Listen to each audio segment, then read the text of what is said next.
What is going on, Amazon sellers? Welcome back to the Wednesday Amazon news and Q&A show with myself and my pusillanimous co-host, Chris Oof, Rasick. That one's a mouthful. That's not a $5 word. That's a $10 word. that is. Um, as always, we've got a couple of pieces of news that we're going to go over, and then this show is about you guys. It is for you to ask questions and get our take on anything and everything under the sun that relates to Amazon, online arbitrage, retail arbitrage, wholesale, and anything else. So make sure to ask your questions as we go along.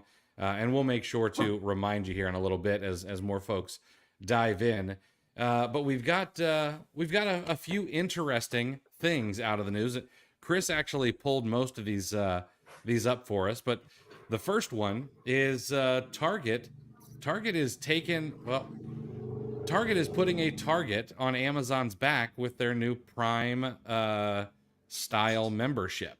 And I thought it was a little bit interesting. Now, a little backstory.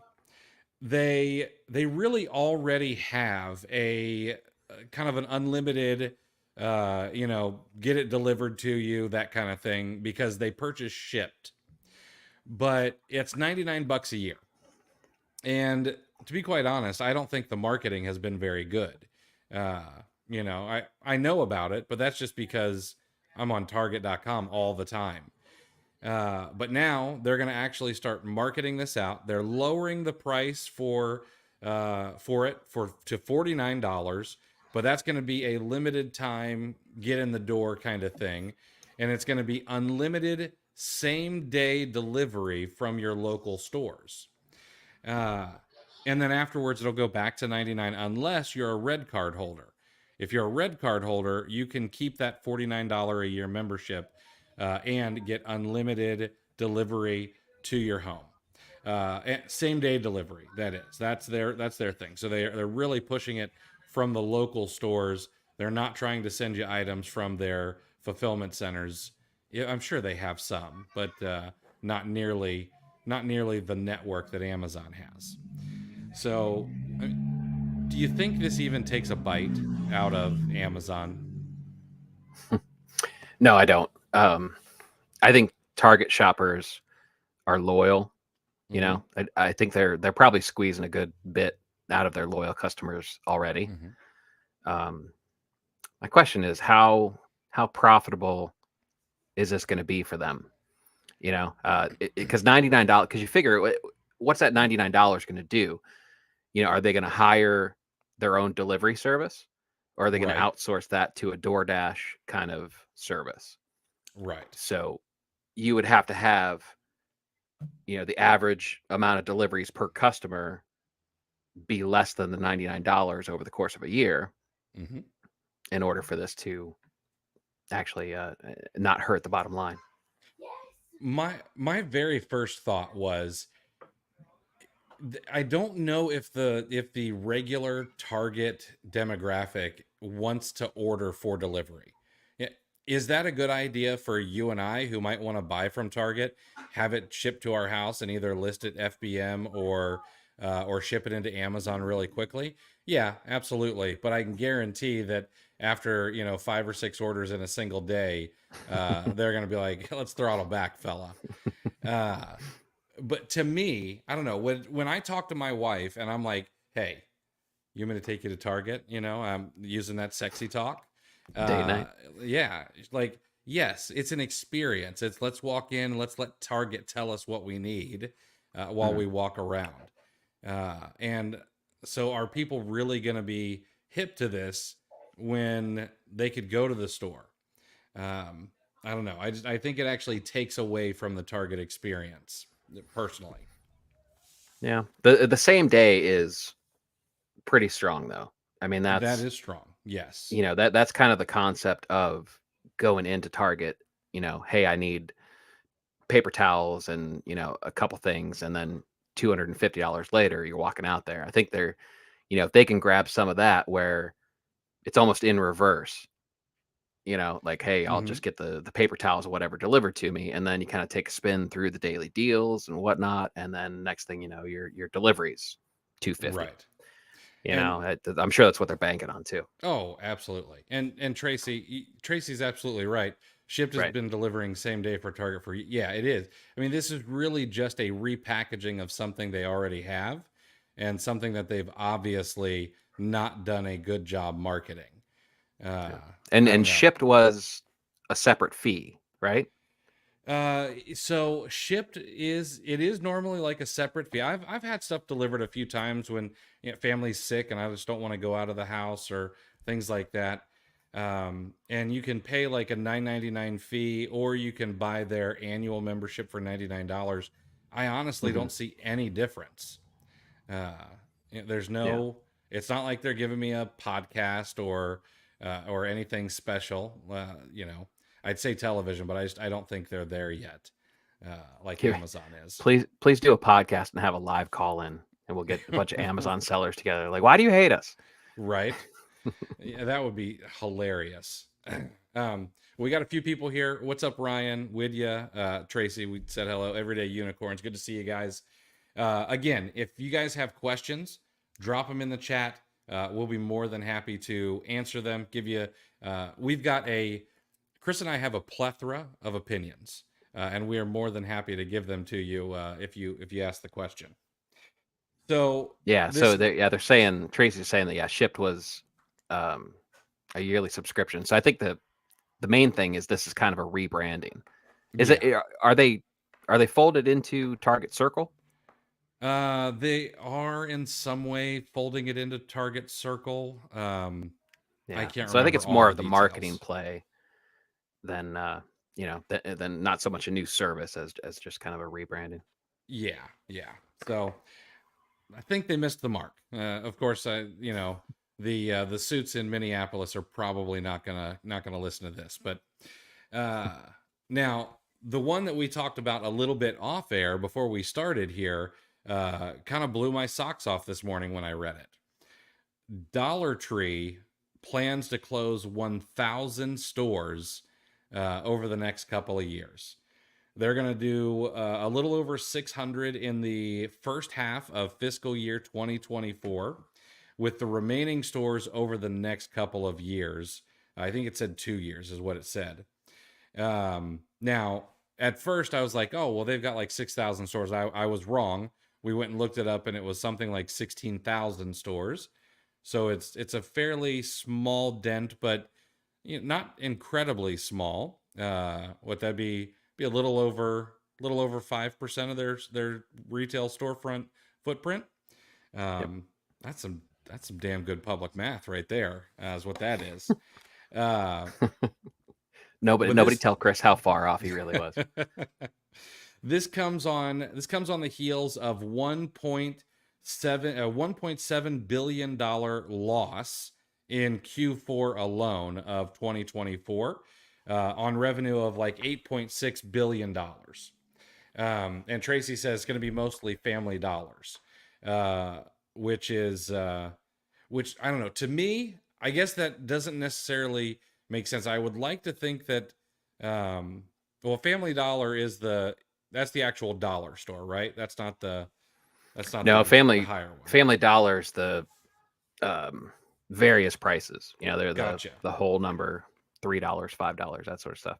See, I'd like to think that that's more profitable, but I guess if you're selling Yeah, super you'd cheap think so. stuff, you know. But yeah, have you read those articles on the profit margins on those $1.25 It's items? insane. It's the one that had rats in their warehouse. Yeah. That was a fun story to follow. Right. Yeah, what a horrible thing to have to work in. Although I did Yeah. I worked in a kitchen at a summer camp once, and that was no afternoon picnic, I'll tell you that much. Yeah. Yeah, it's unfortunate, but I get it. I mean, 16,000 storefronts, it just seems like too many, even for a dollar store. I just don't understand how you can have that many storefronts and run them profitably.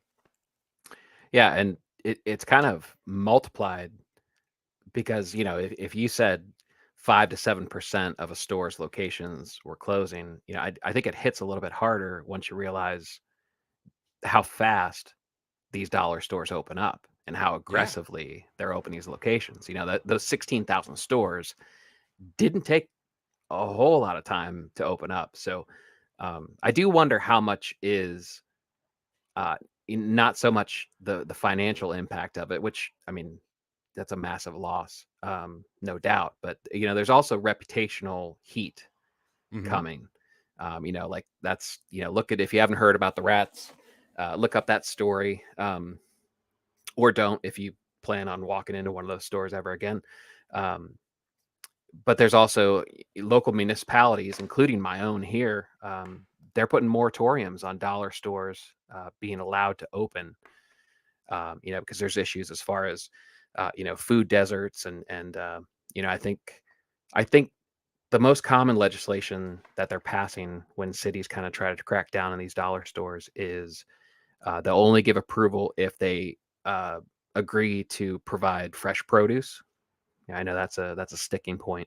Okay. Um, a lot of local cities are getting involved in the nutritional value of the inventory that they carry. Okay.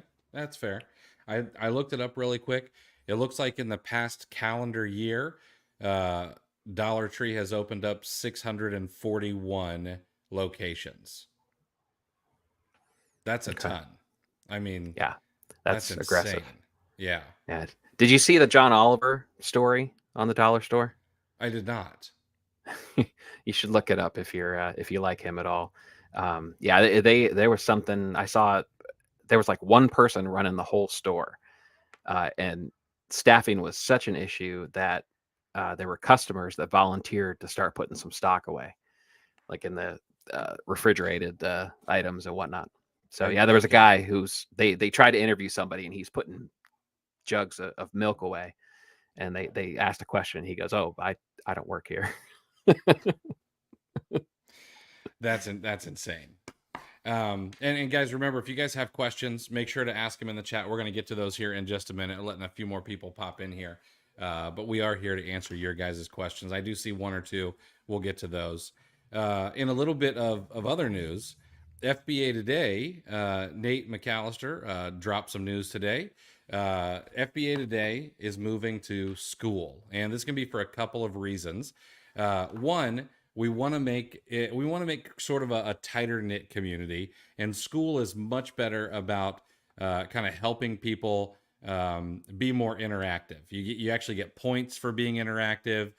We can open up bonuses when you've actually taken the time uh, to go in and answer questions, to talk to people, you know, all that kind of stuff. So we're going to build that out into something really, really cool. It's not going to cost anything. It's going to be absolutely free. So there's no money exchanging hands, but I think it's going to be a good move because we're going to be able to keep out the people who are just trying to reach out to you and say, hey, can I be your VA? Can I sell you some Telegram wholesale goods and things like that? Much easier than we can in a Facebook group.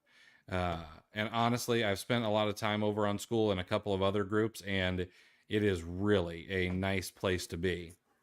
Uh, I don't Yeah. have the URL available at the moment, but we'll get that out. But if you guys search FBA Today School, that's SKOOL, you should be able to find it pretty easily. And if you head over there and join, I think you won't regret it. We'll start hosting some of these weekly lives over there as well, and that kind of stuff. So And um, Nate sent an email out today. So if you yes, subscribe to his mailing list, make sure you look for that. It's got a link to request approval to join. So it should be fun. yeah, It's I it's think so. it's worth mentioning or pointing out how bad Facebook group exposure is, Hmm. or Facebook exposure of anything. Even seeing your friends stuff. And this is because there's now. Let's pump the brakes a little bit. This is not like your grandfather or your father copy and pasting something like, I can't believe it worked. I did this. Now I see all my friends and stuff. That's a scam, right? I'm not talking about that. I'm more talking about the pay to play. Mm-hmm. You'll know if I've been on Facebook a long time, less and less as time goes on now, but you just flat out see more ads, more autoplay videos, sponsored content. It's content that Facebook is getting revenue for. Mm-hmm. And it's if you take a step back and compare to what it used to be and how it used to be, where you could actually see posts from your friends. um, it's much different. It's a pay to play system now. So and then that's even worse with Facebook groups, especially Yeah. groups that are as large as, I think, what is there, 55,000 in Yeah. FBA Today? 55,000. Yeah. And see that Yeah. that's one of the reasons we're doing this is that let's say that there's something really important, like you and I have talked maybe 3 or 4 times about the inventory placement or the inbound fees. Okay. And I've gotten emails from people, hey, when are you guys going to talk about the placement fees? When are you going to bring that up? And I'm like, we post them in FBA Today, we post them on everywhere, and it's like we can't get it to everybody when we do talk about something big and important, because Facebook lowers the reach, especially when you post like a link to a YouTube video. uh some of those posts will only be seen by 300, 400 people, but in school you'll actually get a notification, you'll get a real notification that, hey, here's something that's important, you should take a look at it. So Yeah. I think And I think it'd be a good move. Facebook will purposely reduce exposure for anything that is an external link. Exactly. I thought that was interesting, studying how to grow social media accounts, that's actually bad to put an external link, because they want to keep you on the platform and view more ads. So Hmm. they're gonna devalue anything that's gonna take them away from their moneymaker. Exactly. All right, one last piece of news, and then we're going to dive into your guys' questions because I see some popping up here. Um, Chris found and this kind of harkens back to one of the very first topics we talked about. We talked about the Trump shoes on the first episode of this, and we talked about how there's always an opportunity for arbitrage, and that one was that example was kind of an over the top example, but this one's a little bit more realistic. But Trader Joe's had some $3 mini tote bags, and they have gone absolutely gangbusters. So first of all, everybody wanted them when they were selling at Trader Joe's, but as the market does, resellers got their hands on a lot of them, and they've been doing very well on eBay. Looks like the person who sold the most was flipping them for about $13 a piece that were actually selling. There were some that were listed for like $100, and then there's like a 4-pack that's been listed for almost $50. And like I'm looking at a picture of them, I don't understand why, other than the cult following of Trader Joe's. I Yeah. I don't see anything that would be like, oh man, I gotta go get one of these right now.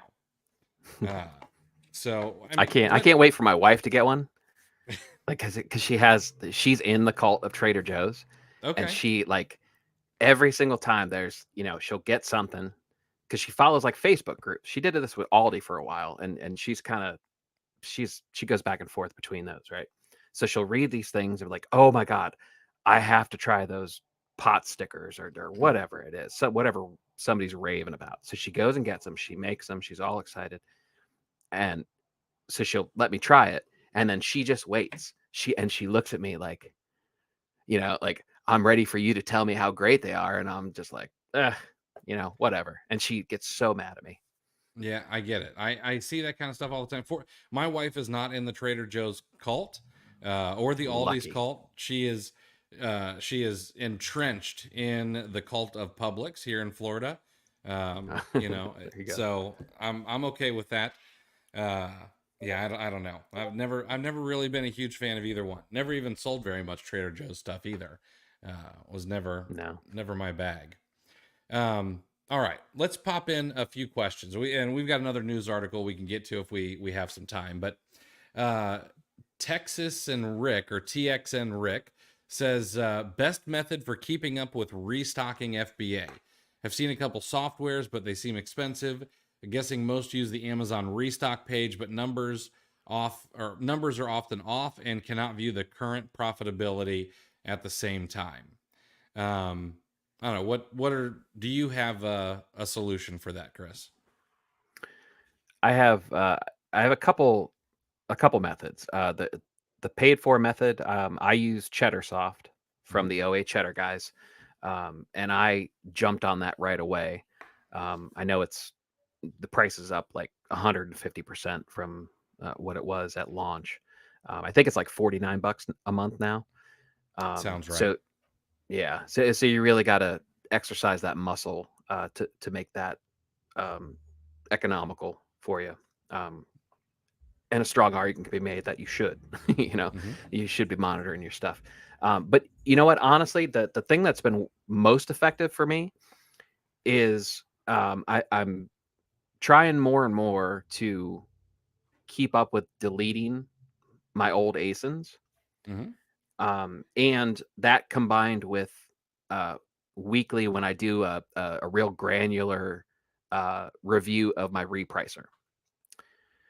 So what I end up doing is pulling up, the ASIN, the product page, the product detail page, and with RevSeller, it's and there's multiple tools that do this. This is just the one I use, but the one click ASIN copy, I can jump right over to my sourcing spreadsheet because I write everything down on the spreadsheet with how much I got it for, the coupon codes that I used, or whatever the deal was, and just Control F, search that ASIN, find it on my spreadsheet, and just pull the numbers up again. And I've actually I'm replanning a lot more than I normally do. That's good to hear. Yeah, which wasn't a lot, but but it's something that I know it makes so much sense. Um, we've talked about replens multiple times, but that's actually been the most effective is just kind of taking a few extra seconds and just rechecking the source that you got it from, if the numbers are still Mm-hmm. good, obviously. Yeah. I'm right there with you. A lot of times when it's time to go and like buy stuff, one of the first things I do is go back through the prep center list and just try to see, okay, what am I out of stock of? And is it profitable again? And if so, let's buy that before we go look at any new leads. Um, Honestly, in the arbitrage space, I'm just not sure there's like this perfect solution for replenishing old inventory. Velocities can change, competition can change. It's not like you get to hold the buy box all the time and you can say, okay, I'm probably going to sell 400 every single month and I'm going to double that in Q4. Um, and I don't know that anybody can build an algorithm for the arbitrage seller. Uh, as much as that sucks, I think that's where the work comes in. But I also think that's where the opportunity comes in, because how boring is it to go through all of your old ASINs and try to figure out, and just uh, sourcing is sexier than going through old ASINs, you know? Right. So I don't think that a lot of people do it, just like a lot of people don't use lead lists properly. Uh, and so I think there's a big opportunity to just do it manually. Yeah, the manage orders page can actually be a good resource too. Like if you have Hmm. something that it goes in stock and you start grabbing the buy box, it's a good chance to take a look, see how much competition there is. Not that I don't have it written down of how many sellers were on it when I bought it, but it's pretty easy to take a quick look and determine whether you need to dig in further from there. Yep. Widya is curious, what's the application's name that tells other resellers around your area? You guys mentioned this before. It is Smart Scout. Ryan B mentioned that, but it is Smart Scout. If you're not sure how to use it, I've got a blog post written about it, exactly how to use it, what it does, all that kind of stuff. But you're looking for the map feature, the seller map feature. I'm not sure if I think you might be able to use it like partially outside of the paywall, but like all the features are going to be behind a paywall. Let's see here. Mark is curious. Do you guys know what's triggering the recent Section 3s that are going out?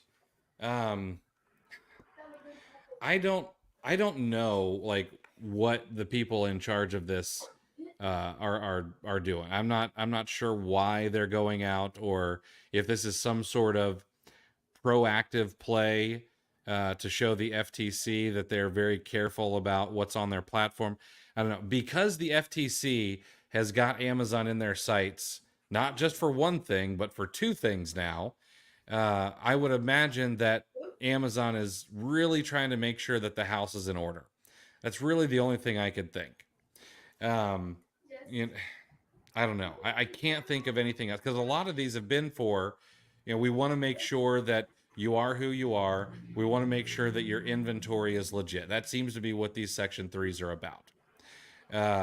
And it would make the most sense to me that that's kind of a way that the FTC is coming at Amazon is, well, you guys let a ton of counterfeit product on your platform, so now Amazon wants to clean everything up. Amazon historically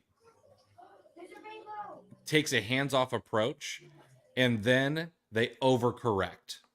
It happens all the time. Happened back in 2014 with fake reviews. If you go back far enough on a Keep a chart on tons and tons and tons of products, especially private label products, you'll see that people are getting tons of reviews. It's going up and to the right, and then all of a sudden it drops by 5, 10, 15,000 reviews because they slash all the ones that they think are fake. And it takes the good ones away with it. And so you see this, I don't know, you see this cycle of Amazon saying, all right, we're just going to let things go the way they are, and then something happens and they just way overcorrect.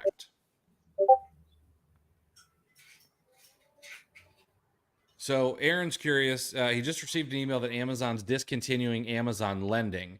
Any thoughts on this? They said they're going to continue to focus on third-party lending solutions. I don't know. I was surprised by this a little bit. I figured that was maybe a profitable arm for them, but I've also never seen any numbers like how many people default on those. Yeah, that's the key. Well, and think about what we just talked about, Section 3, right? Like, so how many, did they kind of cannibalize their own, lenders to a certain extent? I don't, this didn't spark any panic in me at all. No. This very much seems like something Amazon wouldn't want to deal with. They have the luxury of controlling repayment, because they're also sending your disbursements, so that's an easy part there. But maybe the issue they're running into is unfortunately the percentage of disbursements wasn't as close to 100% as it needed to be. This just seems like something they would want to outsource and take a cut from Marcus or whoever it is, and just get a little juice and wipe your hands of it, but keep that money flowing in. Yeah, I don't know. The reason I guess I don't really care, it's kind of a non-starter for me, is we have been really spoiled over the past 5-7 years, and money has been cheap and pretty easy to get. In my opinion, money is actually still pretty cheap. It is not the mid 80s, where in the 80s, my grandfather literally bought a house on a credit card rather than going and getting a mortgage. Insane to me. Okay. Because it was cheaper. And today, I don't know, it's not hard to get money. Money is still fairly cheap, although, it sucks to have a 7% mortgage rather than a 2.5% mortgage. The people across the street look down their nose at me like I'm, like I'm some plebe, because our mortgage interest rates are so different, but it's still so cheap. Everyday Unicorns makes a good point too. They said issuing too many loans to subprime lenders. That's an issue too, is how do you underwrite something like that? They're only, Yeah. they're making these offers. They're just doing a quick underwrite based on sales volume, Mm-hmm. and previous sales volume. It certainly isn't always an indicator of future sales volume. Yeah. Kiki is curious. Any suggestions for cash flow management strategies when first starting out? Now, I would imagine a lot of people are going to tell you go read the book Profit First. It's fine. I know that Chris and I probably share the same opinion where it's fine, but it's not. I don't know. To me, it's not. It's not the Bible that a lot of people make it out to be. But my opinion is try not to take any cash out of your business for as long as possible when first starting out. That's the best thing to do. Live on other income, live on anything else but the money in your business for as long as you absolutely can. And then when you are having some cash flow, then start paying yourself a portion of it. Whether you want to go, the, um, oh, I just said the name of that book.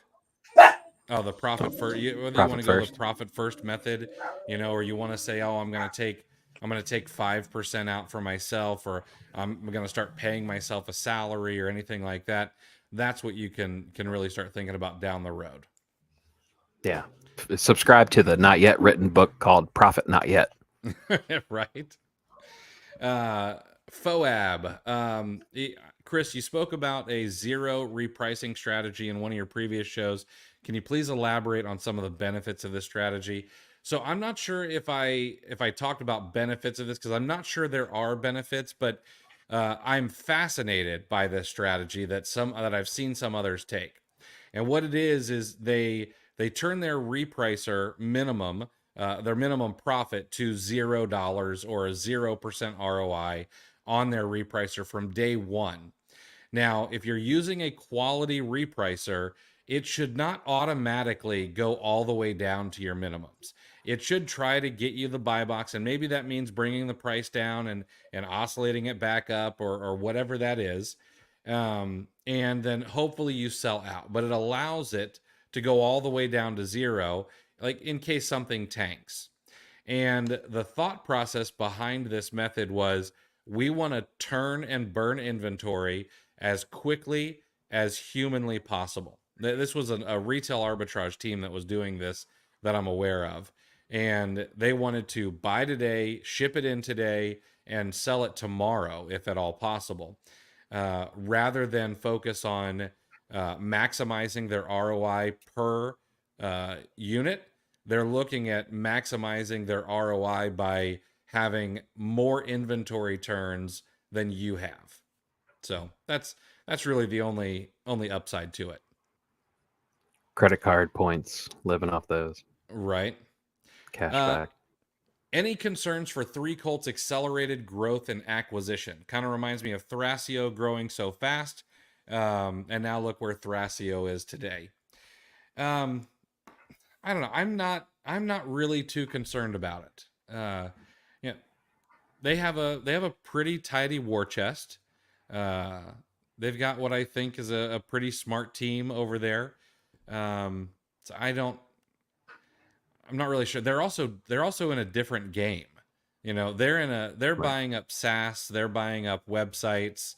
They're not buying inventory heavy businesses. They're buying businesses that are already cash flowing. They don't have to. They have to reinvest. You've got to reinvest in tech, servers, new employees, that kind of stuff. But I have not seen. Carbon 6 is doing just fine, which would, I guess, be the equivalent of a 3Colt competitor. But Carbon 6 seemed to be doing fine. I don't know of any other software aggregators in the space, though. Are there any others? I don't, that's not something I really followed until, 3Colts got the Hoover out. Yeah, That's, yeah, do we have an attendee list? Do I have permission to speak freely? yeah, Is Yoda around?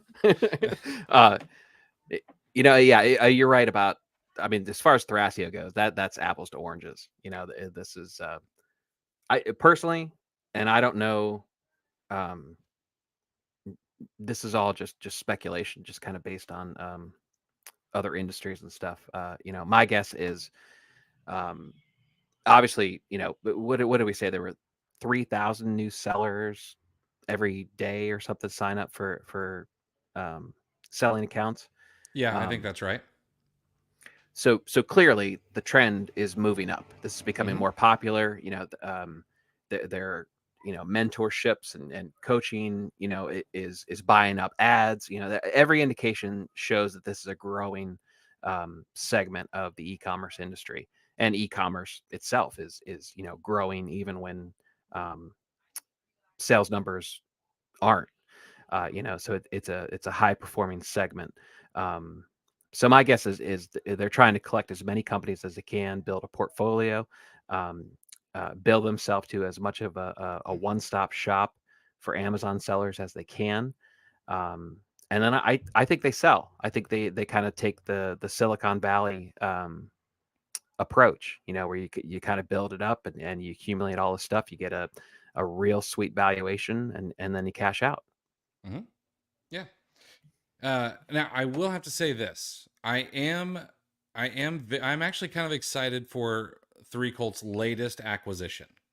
They just purchased, and this is public knowledge that's been emailed out, but they just purchased Marketplace Pulse. Now, I have been a fan of Marketplace Pulse for a long time. I cannot pronounce the guy's name who started it and writes most of the Mhm. articles. But if the acquisition by Three Colts means that they can put out more content that is just as good as the stuff that they put out now, because maybe they can hire more of a research team or some writers to help the guy who currently runs it, uh, I'm bullish on that. Um, I I looked at how much traffic that Marketplace Pulse currently gets, and I was a little surprised that my own blog actually gets more monthly visitors than theirs. Wow. That took me back. I was rather surprised, um, because the depth of a lot of their articles is so good, that I really hope that this frees up time or adds a research team or something so that we can get that more than on a bi-weekly basis, and it becomes something that's maybe once or even twice a week. So that should be interesting. Yeah. If it's an investment in its current uh, condition, that's great. Yeah. Obviously, we don't want it to become just a sales pamphlet for services offered. So, and um, aren't you proud of me? I didn't make the breaking news joke. that is I that didn't. is true. Yeah. That is. Uh, so Onomi, I'm sorry, I'm gonna wreck that name. I apologize, but doing FBA in the UK, and just recently came across your guys' pod. Is there any software that can review wholesale accounts, i.e., website and Excel product sheets? Yeah, there is. There are several. I would probably push you toward tactical arbitrage, for a couple of reasons. One, it will take CSV files and Excel files, but two, you can marry it with tactical bucket, and you can actually log in behind websites and go through a wholesale catalog if their catalogs are online. Now, there are other tools out there that might be cheaper or pay per use. Never really used those ones, so I can't speak as to how well they do. But that's where I'd end up going. Let's see here. Oh, Angel's late, no problem at all. Now, guys, we got a couple more minutes, maybe 5 or 10 more minutes. We'll hang out in here. So if you have questions, drop them in the chat. We'll be more than happy to give you opinions. But Lex brought up a really interesting news article that I read and then totally forgot about. But Chris, did you read about the California girls? I don't think that specifically. I've read Okay. stories in this arena, but I'm not sure I'm familiar with that one. So there is this queen pin who just got arrested out in California. She had people working for her up and down the state of California and in 10 other states, shoplifting from places like Ulta, Sephora, TJ Maxx, Walgreens, etc. There were people in Ohio, Florida, Texas, Oregon, and a few other places. And they have stolen over $8 million worth of beauty and personal care products to resell on Amazon.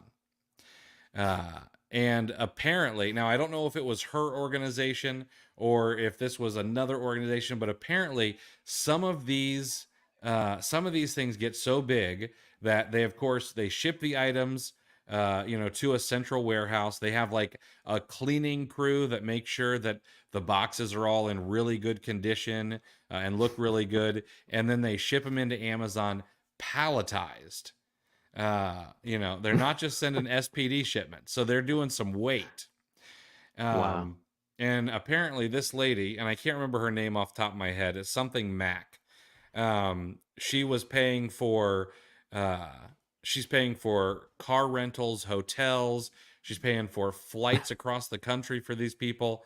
And I was thinking about, I was like, yeah, well, that makes sense. I mean, your margins are massive when your Right. cost of goods is zero. Yeah. Can't even Uh, calculate it. it's insane. Um, it's a And fascinating story. word is her workers are actually going to unionize before Amazon employees. So Hey, you're probably right.